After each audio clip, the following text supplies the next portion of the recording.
This conference will now be recorded. First of all, welcome everybody. And hello. For those of you who can, please put on your video so you all get to see your smiling faces. And second of all is we are waiting one more person who's pretty important because he's the guy that's going to be presenting along with Teresa.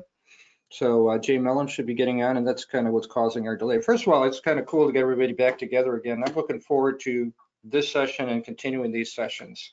We'll talk a little bit about what we hope to accomplish today as Jay gets settled in. So I think one thing that we've had in STP is a goal for all of us to kind of help each other get better at our jobs, kind of together in a sense.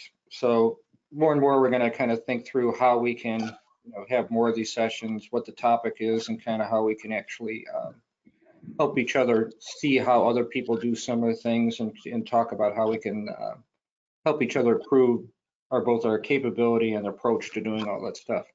And the essential skill that we're trying to build amongst the group here is basically how to be a business advisor, right? Which is really how do you connect with people that are senior people at your clients, whether it's the CEO or whether it's the owner or whether it's the CFO or COO, and how can you have a peer-to-peer conversation and business dialogue with them so that they basically can help you to understand how you can best help and serve them.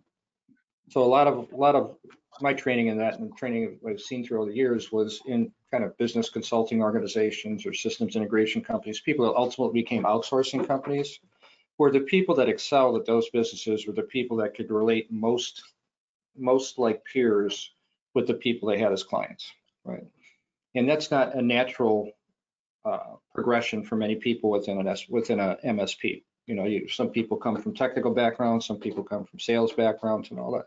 So one thing we want to do is together help us all become the best business advisors that we can be for the clients that we serve, and particularly at kind of a senior level, right? So the tool or the approach that in our industry that most enables that is whatever you call it, but it's called a business review of some sort. As I look at the people here, I can think of at least 5 different things that they're called for the same thing. But it's basically when you have business discussions with the senior members of the owners or senior executives at your client. How do you guys understand what's important to them, what they're struggling with? How do you connect with them at kind of a peer-to-peer level? And then how do you make that translation into the relationship you're going to have, the business relationship you're going to have with them over time, right? So that's kind of where the rubber hits the road. One trite thing I usually do when I do like speaking and all that is say, I ask people like yourself, what business are you in, right? And the short answer to that is you're in the relationship business, right? MSPs are much more like businesses like CPA firms and law firms and people like that who have an ongoing, pretty substantial, I'd say almost intimate business relationship with somebody, right? So you just happen to deliver technology in the context of that, but what it really is kind of a strong business relationship with one another. So that's a long-winded way to kind of get to today's topic. So, but I wanted to, Jay, and I don't know if everybody, where did Teresa go? I'm here. There you are, I can't see you. Oh, there you are, my skip. Okay, there she is. So Teresa Morris works with Jay Mellon, and at least where I see it, Teresa's like, this is like Hollywood Square. She's like square number 4 on the top, right? And Jay is in row 4 all the way to the right. So they're both, for that, I'll let them introduce themselves. But what I wanted to talk a little bit about is Jay has a process, a pretty refined process that Teresa put together. And it's a step-by-step process about how they're going to have a schedule of business reviews, basically with 4 distinct focuses throughout the year, or foci, if that's the word, different objectives for each of the 4 of them. And then they're going to give examples of kind of the tools and approach they use to be able to actually do those business reviews. So with that, Jay has moved now. So Jay, I got to give you guys the ball when I can find it. But could you introduce yourself as I figure out how to give you the presentation here? Sure. So hi, everybody. I think I know most of you, but for those of you that don't know me, my name is Jay Mellon. I'm co-founder and CEO of AtNetPlus. which is an MSP, much like most of you, based in Northeast Ohio, serving the Cleveland, Akron, and Columbus markets. We've been around for going on about 21 years now, have about 34 people, and what we're going to talk a little bit about today, like Michael said, is our QBR process. And I want to preface this all by saying I am not pretending to be the QBR expert, far from it. This is the process that we use. We are receptive to input from other people on what you're doing that's working well. What I'm really hoping to do is not so much educate anybody as much as start a conversation how we can educate each other. So we're just going to share with you some ideas on how we do QBRs. And as Michael said, this is really Teresa's process. Teresa's been with us for a little over 4 years now. Is it 4 years? Am I getting it right? Okay, just want to make sure I didn't miss a year in there. And really, you know, she's been leading. She's our director of business development, and so she's in charge of all of our sales efforts. All of the CAMs report to her, and this is really the process that she's developed over time. So there's going to be a lot of times I'm going to be looking to her because this is really her process. But I'll handle most of the presentation duties until then. So real quick, Teresa, do you want to introduce yourself? So Teresa Morris, like Jay said, been here, it was 4 years in May, and really came from zero technology background, but always have been in sales and business development and customer service, account management. So the company I used to work for actually had a relationship with AtNetPlus, so I've known them for a long time and always had heard great things. And my daughter actually was working for them while in college originally, so that's kind of how I landed here, but it's been great. Excellent. So thank you for that. So again, not a lot of slides here, but we're just going to run through some thoughts that we put together on this again to start the conversation. So I'll ask, you know, if anybody has any input on any of this, please jump in and share something or ask a question or whatever, and we can go from there. So Michael, you ready for me just to dive into it? Yeah. Do you have control of the presentation now? You all set? I think so. I'm hoping everybody can see my screen. Yep, I can see. Okay, good. Otherwise, who knows what they're looking at? So that could be scary. Does anybody else have paranoia about screen share, like what other people are going to see? I know I do. So anyway, so we really talk a little bit about our QBR process. We didn't invent QBRs, obviously. We shamelessly stole that idea from whoever else did, and we just tried to make it our own as best as we could. So I'm sure most of you are familiar with the concept of QBRs, but just to make sure we're all on the same page, the intent behind QBRs for us is that all of our managed clients we meet with at least quarterly, and I will say that some of our clients that we meet with more frequently based on their needs monthly. We do have a few clients that really don't want to meet quarterly. We try to respect that, but at the same time, we try to drive them through this process as much as we can. But we meet with them quarterly. And one of the things that I think we made the mistake on early on when it came to our QBRs is we kind of showed up at these meetings and just stared blankly at the client and said, well, what do you want to talk about? And the client would kind of look at us frustrating and saying, what are you talking about? You're the one that asked me here. And so we realized that we had to come up with an agenda. And the second mistake we made is that agenda was largely very technical. We would talk to them a lot about the bits and the bytes and all of those kind of things. And again, we even had one client who thankfully is very, very transparent with us. And at one point after one of these meetings looked at us and said, call me when you actually want to have a meeting that's worth my time. And that was a good reminder for us to step up our game a little bit. And that's where I think Teresa and her team did a really good job of coming up with this approach. So the one thing I'll say is, in addition to these meeting topics, the other thing that we have is a number of checklists and templates that Teresa's developed for our team that basically covers different topics that we want to make sure are kind of covered on a per client basis based on what meeting we're in. So I should back up a little bit and say that, you know, there's 4 QBRs per year, and what we've done is we've assigned kind of a theme to each quarterly QBR to make sure that we're covering. And within each of those, there's a template that goes through and it asks questions like, you know, is this particular client on all of our standardized products. So for example, like many of you, new solutions come up over time that didn't exist when that client might have signed with you. For us, a great example of that is Office 365 backup, or most of you know Datto SaaS backup.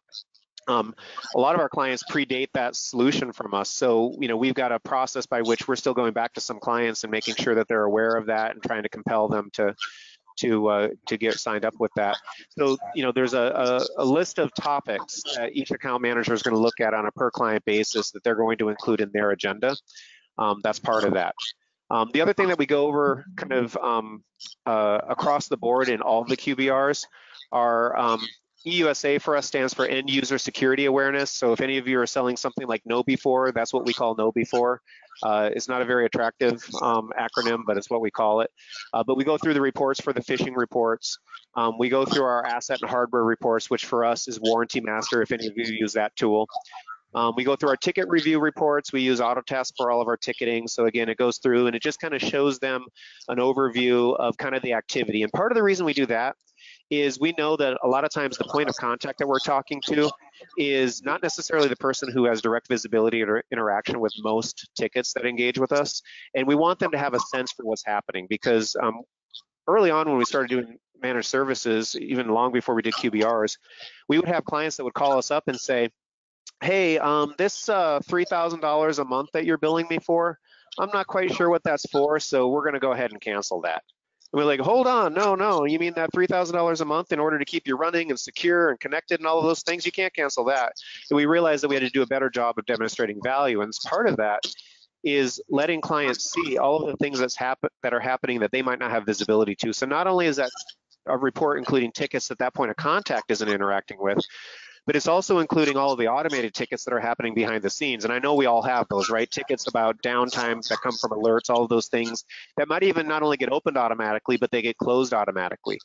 Even though it doesn't necessarily require a lot of labor on our part, it's important that the clients see all that activity so that they know that there's actually things happening behind the scenes. So it's important for us to review that with them. And then, making sure that they're aware of the entire suite of services that we offer, including the ones that we currently don't have with them. Now, if that's all we did in the QBRs, that's where we would often get feedback from the client that, hey, this is really great for AtNet Plus, but I don't know what I'm getting out of it. So that's really then what prompted us to come up with this next iteration, which is the theme that we have for each quarter. So, and understand that it is not the same theme for every quarter in each calendar quarter. Meaning, our March QBR is not planning for everybody, and our June QBR is not budgeting for everybody, or so on. It's per where that client is in their renewal cycle. And so the first thing we do is planning. And so that planning is really a business level conversation that we're having with the client, where we're just asking, hey, what's going on? And of course, right now with COVID going on, that's an easy conversation. It seems like everybody wants to talk about how COVID is affecting them. So it's a great segue into where their business is right now. And really what we're trying to determine from that is, what are they predicting for the next 12 months? Are they adding users? Are they going to be adding another location? Are they going to be contracting? Are we going to be concerned about maybe receivables with them? What are they excited about? What are they concerned about? For example, if we've got a client who's just booming and they're adding another site, or they're adding 20 more users, we all know from an IT infrastructure perspective that that's going to require planning, so that we don't get a call saying, hey, I've got 10 people starting tomorrow, you got those computers ready? And you mean those computers you didn't order? Of course not.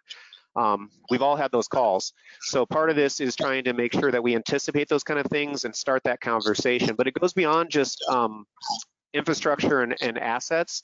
It's really more too about what kind of business challenges. So for example, let's say that there's a new regulatory issue that they need to navigate. Well, what do we need to know about that so that we can get ahead of it and not have to react to it, and we can plan for it?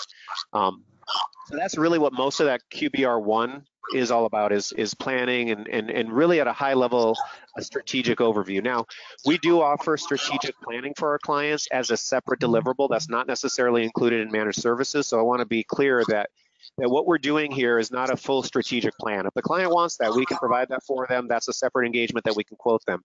This is really more of kind of a short-term, next 12 months, what are we looking at?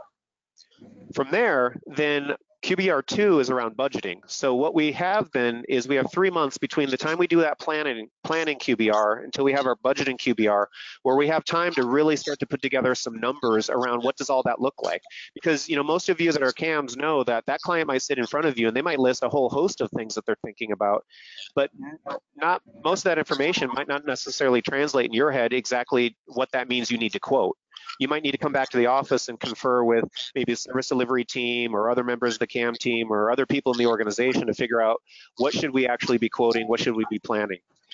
So that's where we have that budgeting conversation with them. And obviously, ideally, we would like this budgeting conversation to align with the client's fiscal year so that, we're giving them ample time to plug these numbers into whatever budgeting process.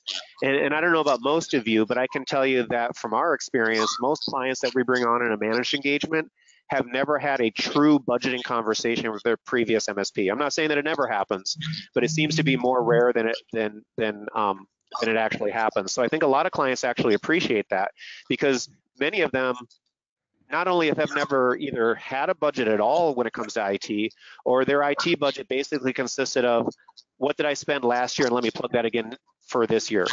Well, we all know that that's not how it works, especially when you have things changing in the business. So we come back to QBR2 with the preparation to have a budgeting conversation. That budgeting conversation is not only what they're spending with us on managed services, but any other expenses that they're dealing with other vendors that we might do vendor management for. So that might be including their photocopier vendor, it might include other cloud providers, line of business applications.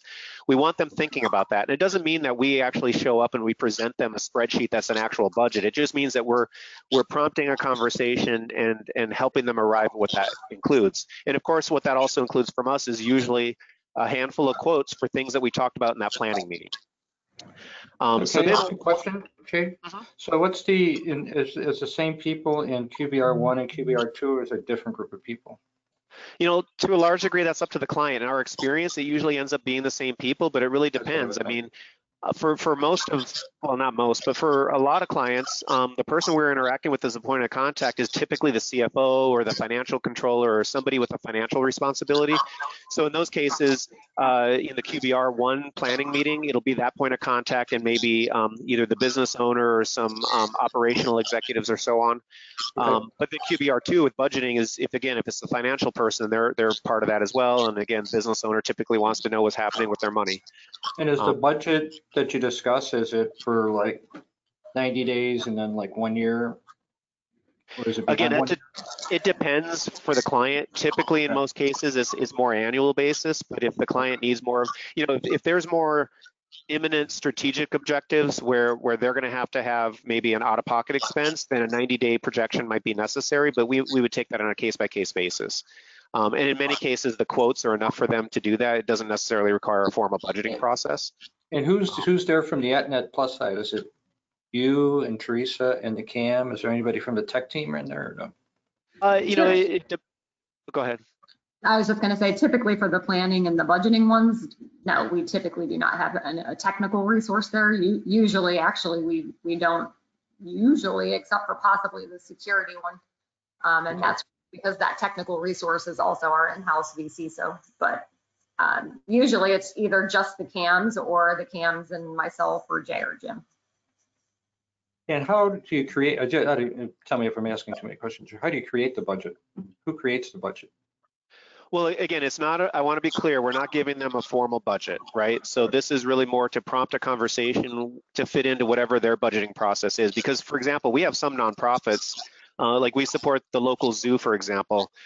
They've got a very sophisticated budgeting process that we couldn't even begin to pretend to navigate. So it's really more about driving conversation that's going to help the CFO at the zoo, for example, do what she needs to do in order to fill out her budget. On the other end of the equation, we have other clients that basically just say, how much do I need to plug into my spreadsheet for next year for IT?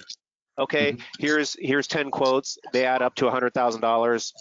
Plug $100,000 in, and that's at least better than what they had before. You're aligning yourself with their budgeting process, basically. Is that what you're saying? If there even is one, in some cases, a client doesn't even have a budgeting process, and it's not our goal to compel them to create a budgeting process if that's not important for their business, then at that point, then it's really just about making sure we have a conversation, even if it doesn't result in a formal budget, having a conversation that at least gets their wheels turning a little bit and thinking about what their spending is going to look like, even if they never even write it down.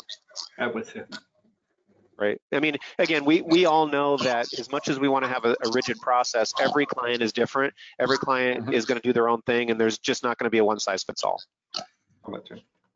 So then after we do the budgeting, QBR3 is really around renewal. And you'll notice that if we align these quarters to the client's annual contract, that we're doing it in the third QBR, the third quarter, which is 3 months before their contract expires with us.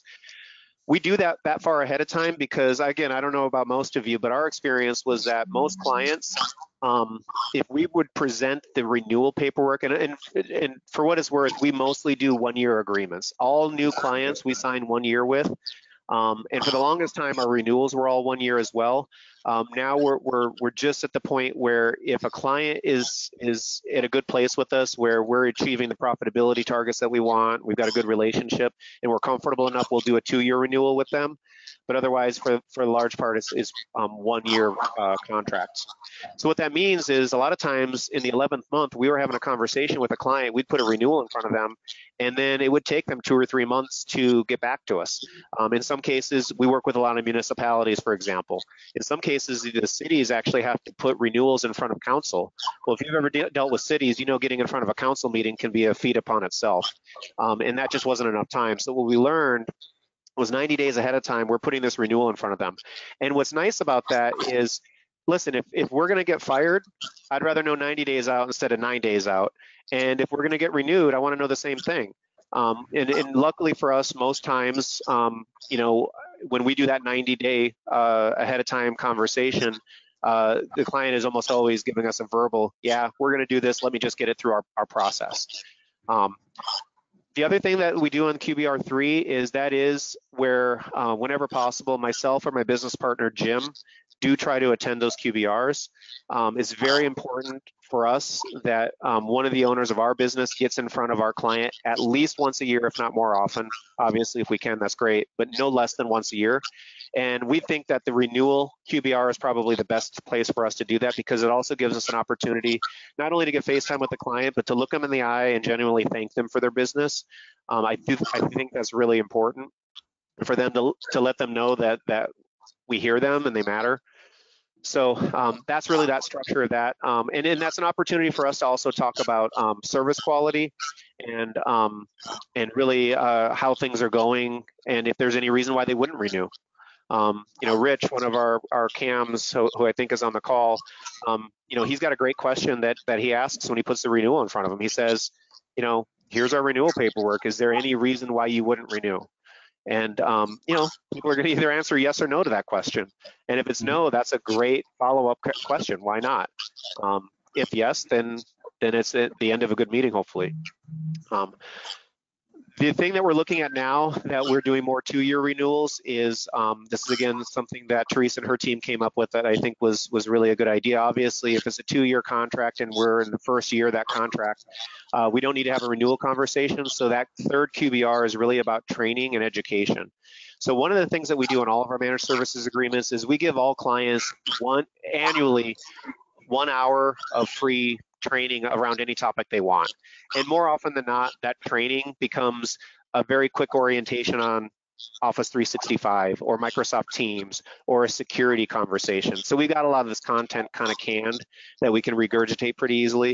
If a client has a unique need, then we look at it, and more often than not, it's an opportunity for us to develop some content that we can reuse elsewhere.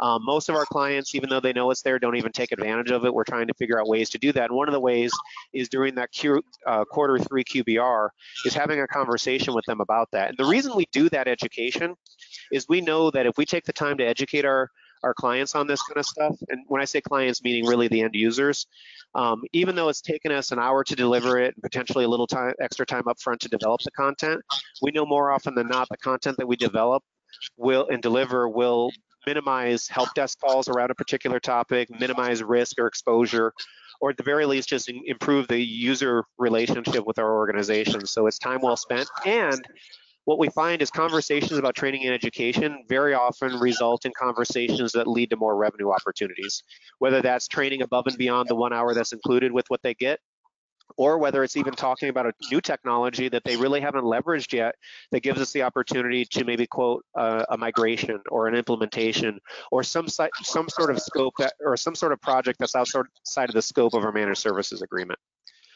So that's what the Q3 QBR looks like. And then the Q4 is all around cybersecurity. So again, twofold there. It's about making sure that our client is up to speed on all the latest techniques that the bad actors are using so they can best protect themselves, knowing that if our clients are better protected, it's going to make us more profitable on the account because nothing consumes profit more than a breach. But then furthermore, it's also a great opportunity for us to have conversations about additional cybersecurity offerings that are not part of our managed services. More often than not, that security conversation turns into what we're not doing for them that we should be. One of those things is what we call VCIO, Virtual Chief Information Security Officer, and that is, for example, not included in this Q4 security. So again, like I talked about with strategic planning and the QBR1 planning, what we're giving them in the Q4 cybersecurity QBR is very much bite-sized, easy to digest cybersecurity conversation about what they could and should be doing. It's not a detailed deep dive. We're not doing any sort of penetration testing. We're not doing any sort of assessment of where they are. We're not implementing anything new.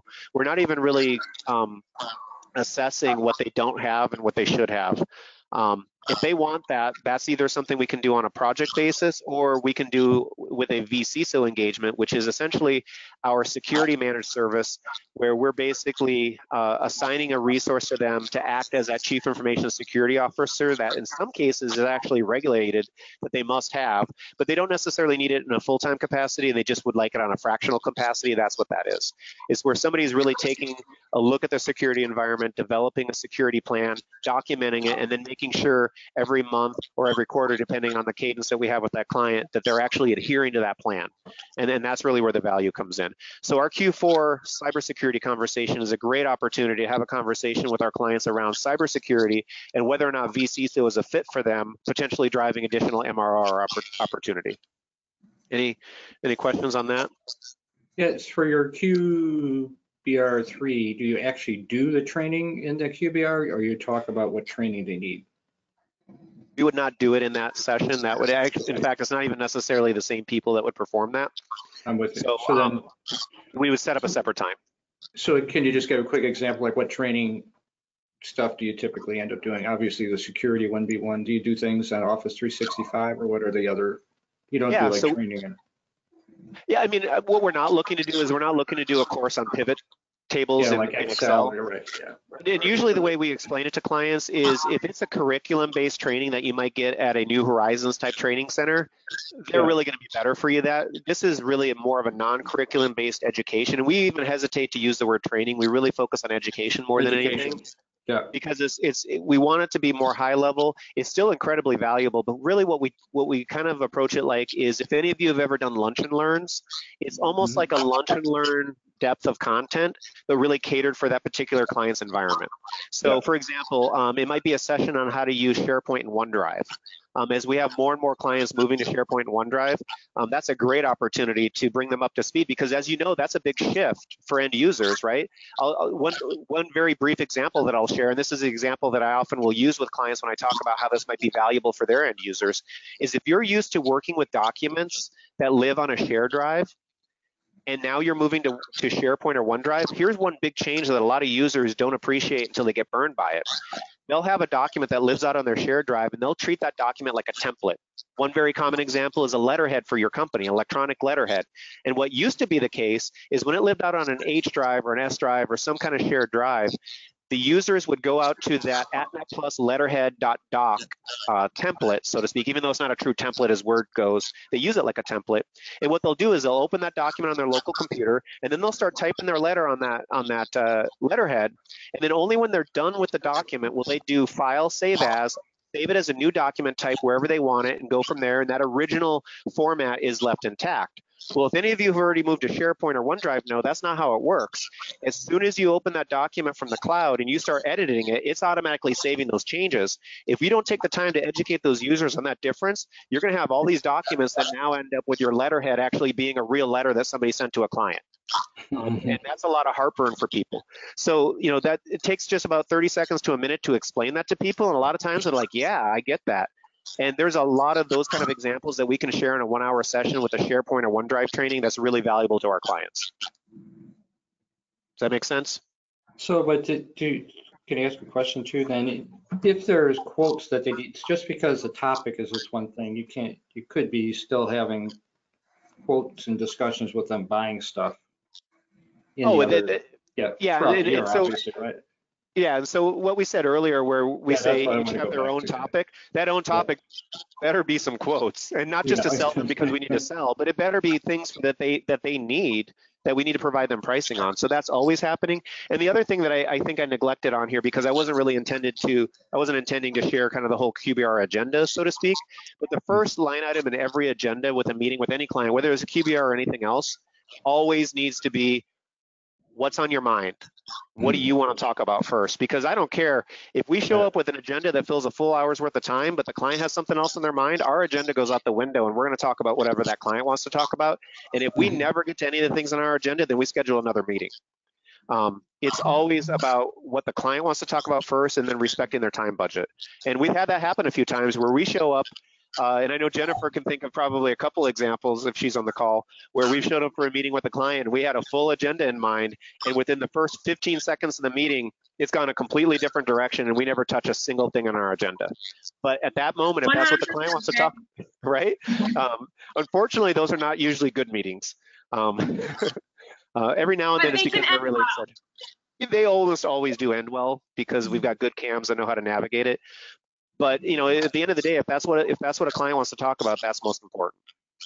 So, so again, why it works is we want the client to hear best practices. A lot of our conversations in these different meetings always relate to stories. We like to be storytellers. We like to tell them about industry best practices, what's worked for other clients, and so on, especially as it relates to security and so on. It's a great opportunity to build that relationship. Obviously, I don't have to tell any of you that have been doing QBRs how important it is to get that face time. And then, of course, the other part of it is the relationships that we've had with clients that have been probably the most rocky have been the ones where we've been unsuccessful in trying to get regular quarterly meetings with them. Because, and again, Rich can vouch for this, we had a client who was fighting us tooth and nail to get a QBR in front of us. And then when COVID hit, we're surprised and frustrated that a lot of their machines weren't prepped for work at home. And we had to have the difficult conversation about, here's roughly 6 months or 6 quarters worth of emails where we tried to get in front of you to talk about this very topic and you didn't have time for it. And luckily for us, the owner of the company came back and said, I get it, it's my fault, I should have had those meetings with you. I can't be mad at the fact that I got to go buy 20 machines all at once that I wasn't budgeting for. We're like, yeah, hopefully we can have quarterly business reviews. And I see Rich smiling because he knows exactly who I'm talking about.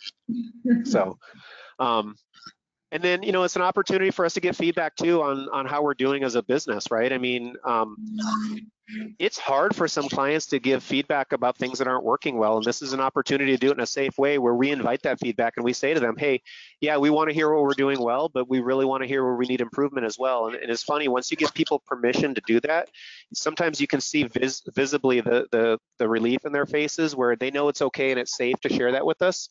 And sometimes it's hard to hear, but it's always valuable to hear. So I don't know that we'd ever get that if we didn't have those face-to-face QBRs.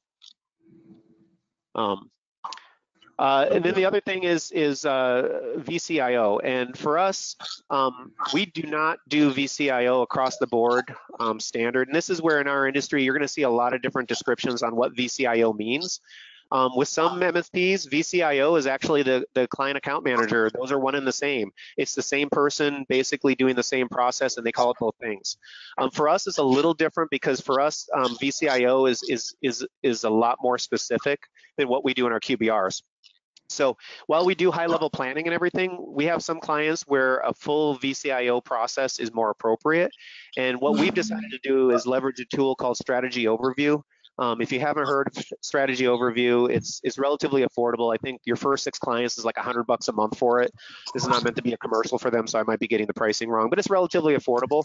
It's a web-based portal where basically they've taken this concept of kind of like an Excel checklist, so to speak, and they just beefed it up a little bit to work for like a strategy session, or the way we use it for a VCIO. You could probably adapt it even to your QBR processes if you want. I know there's a couple other platforms out there that are specifically designed for QBRs and VCIO processes. But really what it's done for us, whether you use a tool like Strategy Overview, something else, or just a spreadsheet, what I would encourage you to do is take the effort to put together a template that drives a conversation with your clients around strategy. Because for us, we didn't do that for the longest time. And we had a client that we've been working with for probably, I don't know, 14 years now, where we just implemented this probably a little over a year ago. And we're actually driving questions and conversations that we've never had with them in the previous dozen years that are actually turning into conversations that are probably going to end up with projects. And at the end of the day, most importantly, it's going to end up with the client having a better environment as a result and feeling like we're more proactive because we are. So, you know, I'd be interested for those of you that are doing it, what's working for you. If you're not, why not? But again, you know, for a CAM, even if you're not the one leading that VCIO conversation, even if you don't want to turn it into a full, proper VCIO conversation, I would encourage you to come up with a way that you can drive a strategic checklist where you're asking questions. A great example is, and not all of it has to be related to bits and bytes. One of the most telling conversations we have with clients is, what is your policy around data retention? In other words, a lot of companies have a policy that says financial records must be kept for 7 years. That's great, that's pretty standard. What about documents, just Word documents, spreadsheets? What about emails? What about chat logs? How do Teams chat logs even factor into this? And the reason I say that is from a discovery perspective. How are you protecting against potential e-discovery that you don't want to comply with? And when I say don't want to comply with, meaning you just don't have the data. Obviously, you have to comply with any e-discovery requirements, but if you lawfully dispose of the data, and I'll preface this by saying clearly I'm not an attorney, but my understanding is if you lawfully dispose of the data and you didn't have any regulatory requirements to keep it, nobody can ask you for it. And I'll share an example that we use in this situation. Is there was a company, a manufacturer that ended up having to sue the government of Canada for not adhering to NAFTA years ago. And what happened in that suit is the government of Canada came back and said, okay, we need a copy of all your GL accounts for the last 15 years, printed out on paper and provided to us by this date. So this company literally printed out pallets of paper for all of this information that was requested under this e-discovery requirement. And then what happened is the attorney showed up, walked up to one of the pallets, opened the top box, picked up one piece of paper, said, yep, that's your GL, put it down, walked away, never looked at it again. And bottom line is if that company didn't have that requirement to keep that information firsthand, that's the most important thing that they wouldn't have.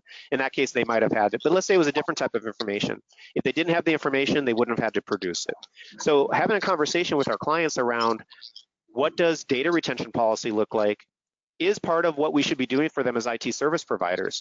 And it can turn into a project for us. It might not be installing a new server, but as servers are going away, we're moving to the cloud, we have to find other projects like this. So for me, that's where I think these VCIO conversations really can uncover potential opportunity that we might have not traditionally thought about 5 or 6 years ago.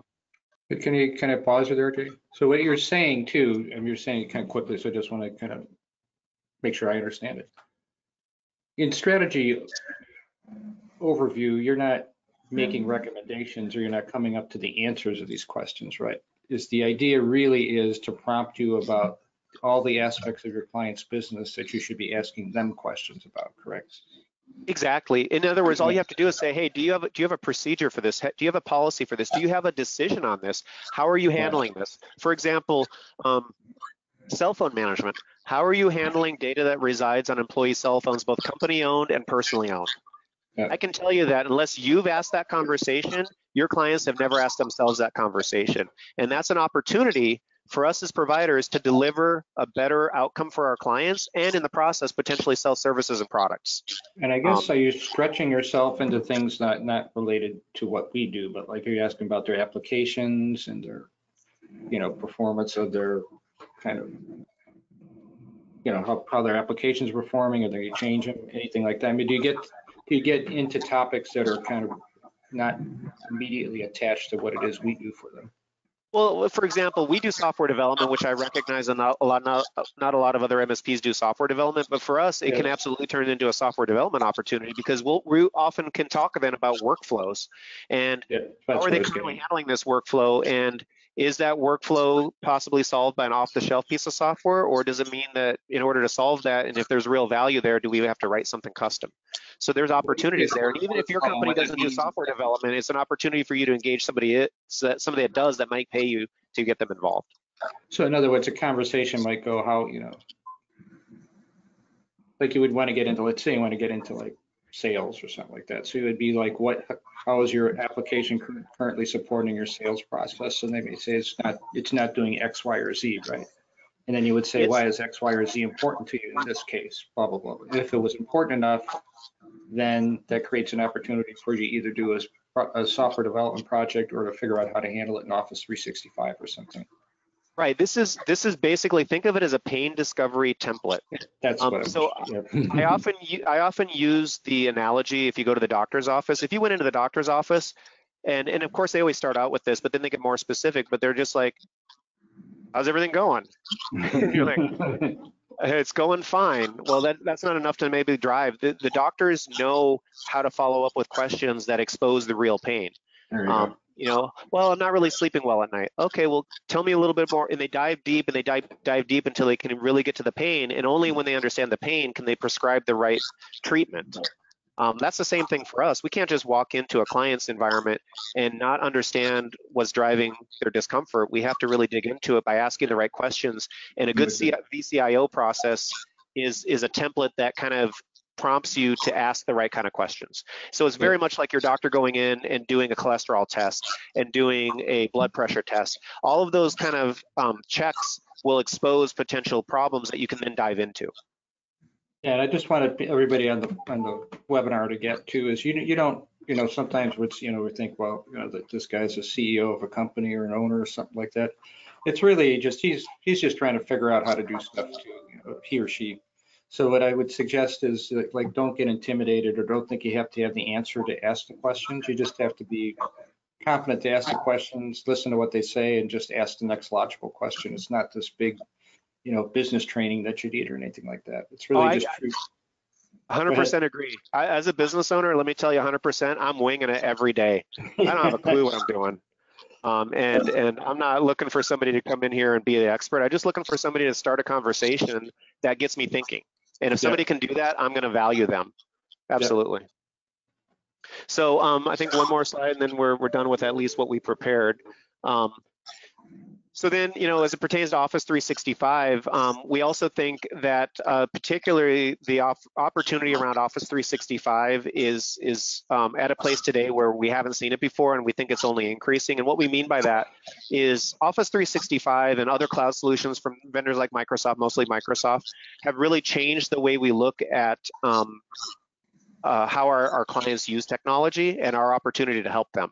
So an example that I've seen before that I use all the time is when you think about the way software used to be deployed, it was this idea that every 3 or 4 years, Microsoft, for example, would come out with a new version of Office. They would come out with Office 2000, Office 2000, I don't even know what the versions were anymore, 2010 or whatever, but every so many years they would come out with a new version of this suite of software that would have hundreds of new features all at once. It was kind of like the stair-step approach to new features. Now they're rolling out new features almost every month, sometimes even more than once a month, and it's really more of a gradual incline instead of the stair-step incline of features.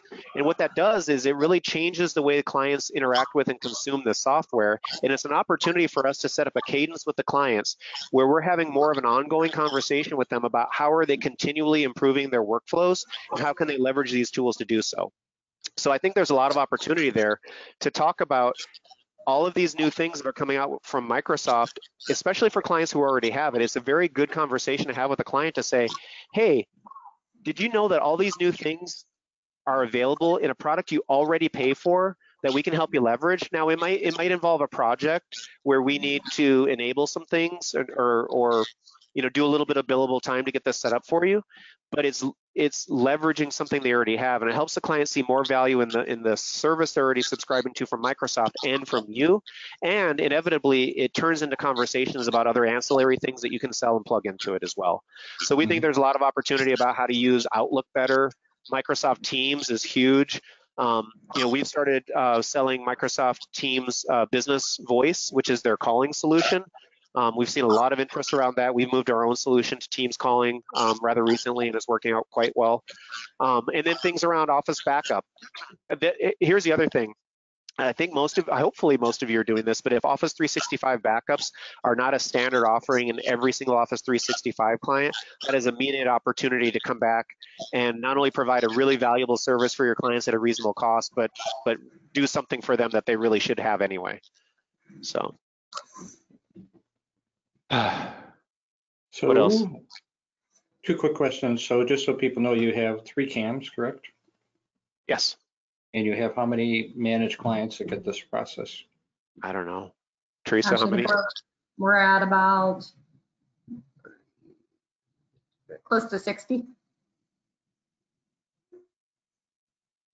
So just because Teresa didn't get a chance to talk very much, like what was the big change? What was if you had to say the number one change you made to help people feel more comfortable asking the business questions? What was it that you did that had the most impact, I guess? Are you talking about the CAMs as far as the CAMs? Yeah, like what did you change that had the biggest, impact in your the quality of your client relationships? We got the right CAMs. Yeah, there you go. That's step one. I think the people in place now are the best that we've ever had. So I think that just out of curiosity, what makes them the best? What qualities do they have?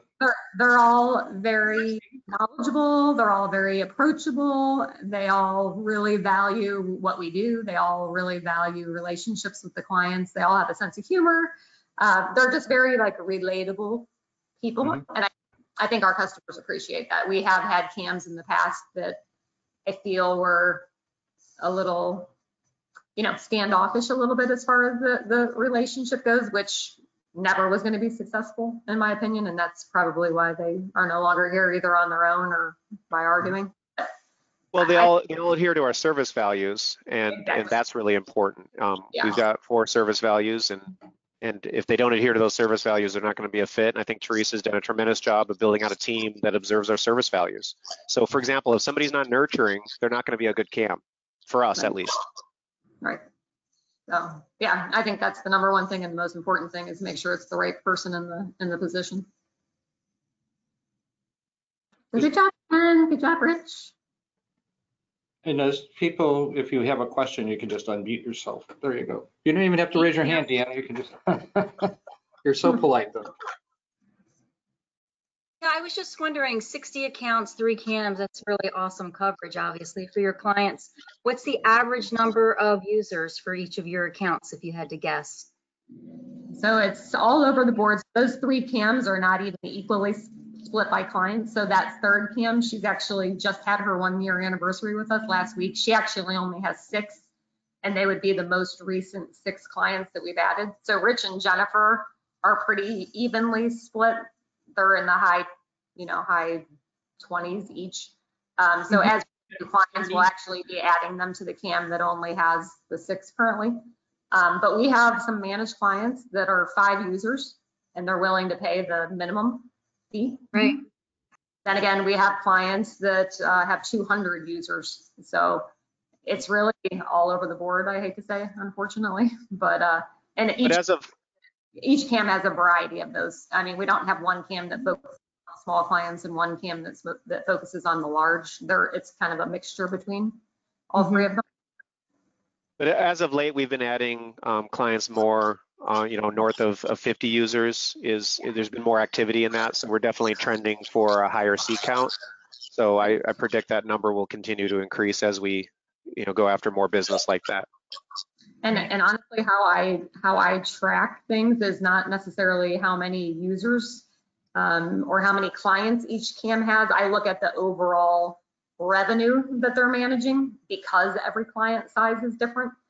So I more look at, they're each managing over $2.5 million of revenue a year, at least Jennifer and Rich with the higher number of clients. So I more look at the total amount of revenue they're managing versus the number of actual accounts, just because every account could vary. I mean, Jennifer could have 5 that only equal $10,000 of MRR a month, where Rich could have that same amount, but it's double. So I look more at the dollar amount than the number of clients or the number of seats. And I think one other thing, go ahead. So Jay, you said that you had 30 some employees? 30 some. And how many are taking care of like service calls? Say that again? The service desk, how many folks do you have on your service desk? So one thing to keep in mind with our headcount and our revenue is we also do custom software development. So some of our revenue and headcount is accounted for by software development. It's not a significant percentage of our business, but it does throw off some of our ratios as you might relate to some of the other companies. But I want to say if we look at headcount in service delivery, we take admin out and sales out, we're probably looking at about, 19 on service desk? Teresa, does that sound about right? Yeah, which I think 5 right now specifically would be tier 1 help desk, although we have a handful of, field engineers that will step in and help as far as help desk goes when needed. And I think the other thing just to keep in mind too, when it comes to our headcount cam-wise versus our total client count, one of the things that we do a little differently than maybe some MSPs that I know is, I know some MSPs, for example, if a client is below a certain revenue target, they don't even do QBRs for them. They do once a year meetings or so on. For the most part, unless the client's really pushing back, we're still doing QBRs for any managed client regardless of revenue or size. And then the other thing to keep in mind too is our cams are also very busy with things other than QBRs with clients. Now, believe me, QBRs keep them busy, but all of our cams are having regular conversations with their clients in between QBRs as well. So there's a lot of activity, a lot of interaction going beyond QBRs. So I think the thing to remember for us is that QBRs don't replace interaction with clients. It's a different type of interaction. A QBR is a very agenda-driven, structured conversation with the client, but then there's still all of that ad hoc stuff that needs to happen in order to have a healthy relationship with the client. All that stuff is still happening outside the QBRs. Got it, thank you. I mean, Jennifer and Rich can chime in, but I know from my days in that role, majority of the day is putting together quotes that are coming up at the last second that somebody needs, actually creating support tickets for the client because they like to call the CAM instead of the help desk, answering invoice questions. So it's never a dull moment for sure. No, I agree with that. I have a quick question. So have you started talking about the end of basic authentication, Microsoft's ending that? Have you had that conversation with your clients yet? And how do you start it and how's it going? We have not had that conversation with them at all. So I'd be really interested in what you're doing. I mean, we're still having conversations with some client about multi-factor authentication. And I would be willing to bet if we raised the concept of basic authentication to most of our clients, they would look at us and say, what is that? So I'd love to hear what you're doing with it. Asking you. Oh, does anybody else have it figured out? Because I don't think we do. I don't even know what you're talking about. Networks has it completely figured out, and we'll sell the answer to the highest bidder. Yeah, there you go. I bid 50 cents. Nobody else bid, and then we'll all get it. I got to run that by my manager. Sorry. Well, this is Hollywood Squares, so I'll do it that one. Tracy, you're welcome to be here. Yeah, I can talk a little bit about this basic authentication. So Microsoft is making this change. I think it's October of next year. And so we've been kind of updating our base security kind of baseline for Office 365 and Microsoft 365, and starting to have conversations with clients to say, hey, you know what? This stuff is going away. We're kind of giving you some notice now. We want to increase and improve your overall kind of security posture with Microsoft and Office 365. We need to move you towards Microsoft or MFA. We need to make these kind of underlying changes to improve your overall implementation of the core platform. and kind of just starting those conversations. So we've started to do that at this point. So if I were to put on my customer hat, I would immediately say, if somebody were to present something like that to me, is what's that going to cost me? I mean, how do you answer that? Yeah, so we have a kind of a templated kind of breakdown of that, and we have a kind of a presentation that kind of goes along with it, kind of explaining the various parts of that. And then we're starting to get some buy-in already on that, and planning and budgeting and all that sort of stuff. So it's been moving along. How much does it cost? Just out of curiosity.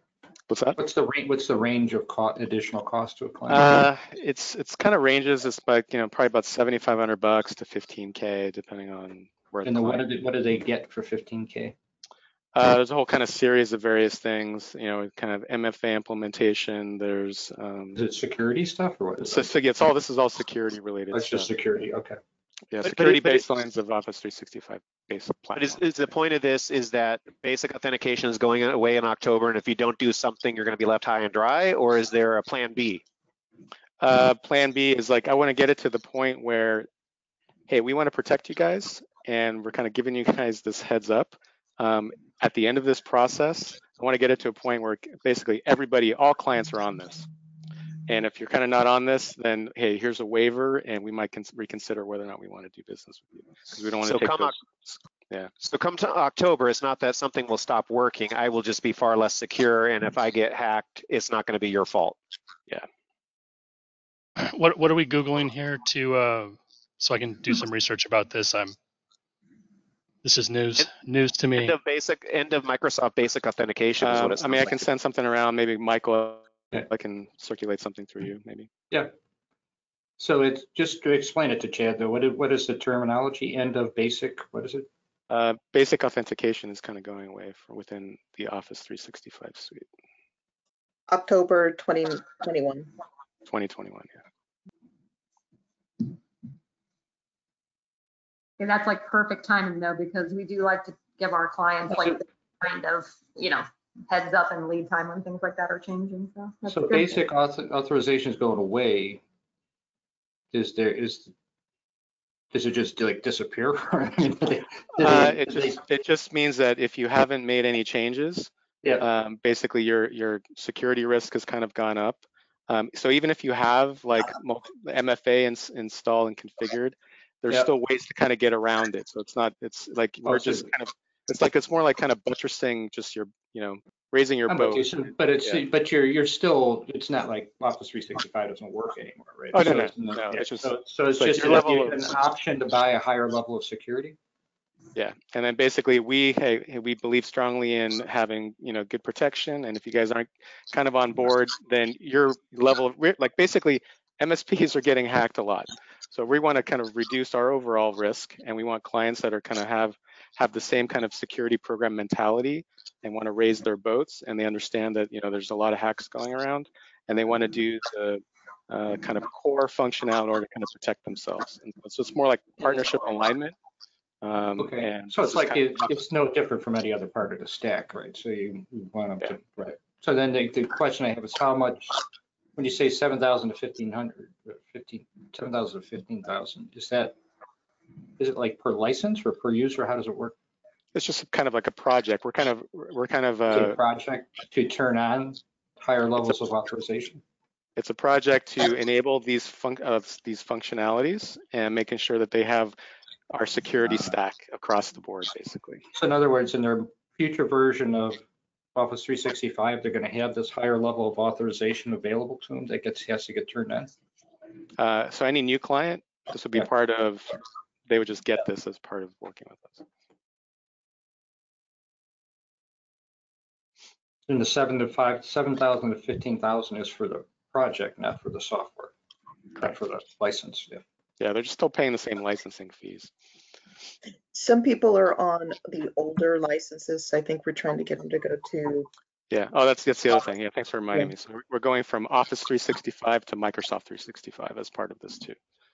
So there's changes on the back end as far as how Office is deployed to end user machines. So there's kind of like some registry back end kind of stuff that has to happen. You're getting more security with Microsoft 365. That's where Microsoft's going. So, so all that's kind of included in this kind of bucketed project. Yeah, I think this change is more about API and integration with Microsoft than it is like basic 365 user authentication, right? Yeah, I mean, we can set up something separate if you guys want to talk about it. But I think what this conversation has done, though, is I think it's illustrated a good point. If we just put away the bits and bytes for a minute, I think at a high level it's talked about, this is an example of where there are changes occurring in the cloud that clients certainly aren't familiar with. It sounds like many of us, including myself, weren't very familiar with this change coming. And it's an opportunity not only to improve our clients' security posture, but a pretty sizable project opportunity that all of us should be having conversations with every client about. So I think, to me, this is very motivating because it's telling me that there's a lot of opportunity out there that we're not even beginning to tap.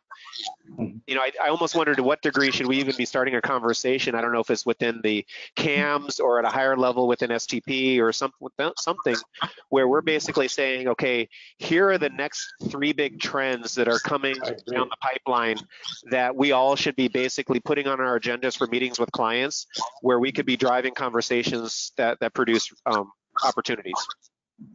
You know what I mean? Because I'd be willing to bet every one of us probably has something that you could put in front of clients that's unique that the rest of us could also do that would give us a whole menu of things to put in front of clients. I agree.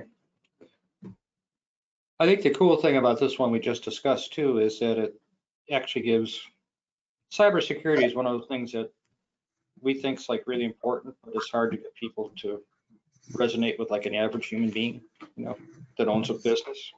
So I like this version of it because you basically can blame it on Microsoft.